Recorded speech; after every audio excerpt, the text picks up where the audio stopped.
I'm Jack Settleman, and welcome back to Settle Your Bet. On this week's episode, we're headed to the stock market to see who we're buying and selling after week 1. We're going to go settle a bet in the courtroom for a major matchup on Monday Night Football. And we're going back to the well for our best bet via the Giants.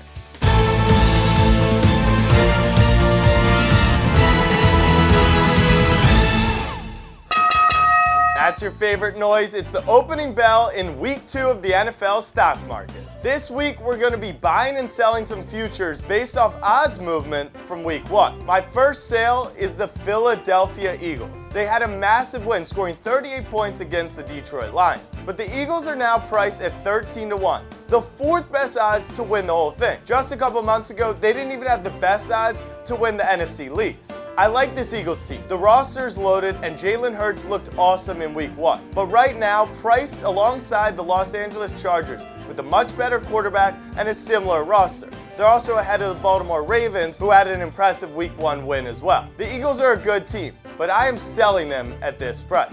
So who am I buying the dip on? I'm going out west and buying the San Francisco 49ers at 22-1 to win the big game. The Niners were plus 1,200 entering week 1, and after a loss to the Bears have skyrocketed to longer odds. But that game isn't all that we think it was. The weather absolutely ruined the San Francisco game plan, and those Lance haters, well, I can tell you why you should Trey Lance led week 1 in big-time throws, a metric that measures the player who made the best throws in the toughest situations. Weather aside, you're buying this bet at the end of the season.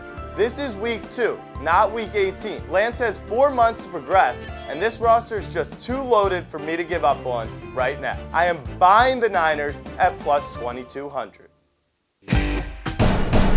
We have made it to the courtroom, where it's time to settle a bet on Monday Night Football. Minnesota heads to Philadelphia, where last week both teams got a win with A.J. Brown and Justin Jefferson stealing the show. What you're probably asking right now is, am I really going to bet on Kirk Cousins on Monday Night Football? Under the bright lights, Kirk started his career 0-9, but don't tell anyone, because Kirk has won his last 2 on Monday Night Football. This may shock you, but the numbers actually show Kirk plays even better on primetime. It's his teammates who tend to falter. But the Vikings have a new head coach and new teammates, and that's why I'm trusting Kirk, the car salesman, to go into Philly and win the big game. The bet is settled.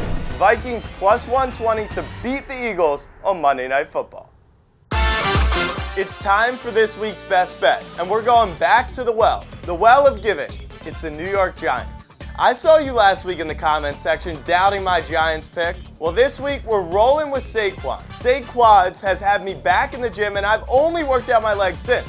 Because this week, I'm rolling with Saquon over 97.5 total yards. Last week, Saquon Barkley looked incredible. Also last week, the Carolina Panthers allowed 217 yards on the ground. Saquon touched the ball 25 times, meaning he would only need to average 4 yards per touch. This is one of the most explosive players in the entire league. And if he gets 25 touches, you can all but guarantee he'll eclipse 100 yards. The game script is positive. The Giants are 2.5-point favorites, meaning the Giants should be ahead and Saquon should be touching the ball time and time again. All signs are showing up green for Saquon Barkley to have 100+ yards on Sunday. That's why my best bet of the week is Saquon over 97.5 yards. Let's recap our bets from this episode. We are selling the Eagles while we're buying the Niners at 22-1. We're taking the Vikings over the Eagles in Philly at plus 120, and we're rolling with Saquon over 97.5 total yards. Let us know in the comments section, what's your favorite bet from this episode? Thanks for watching Settle Your Bet. We'll see you for week number 3.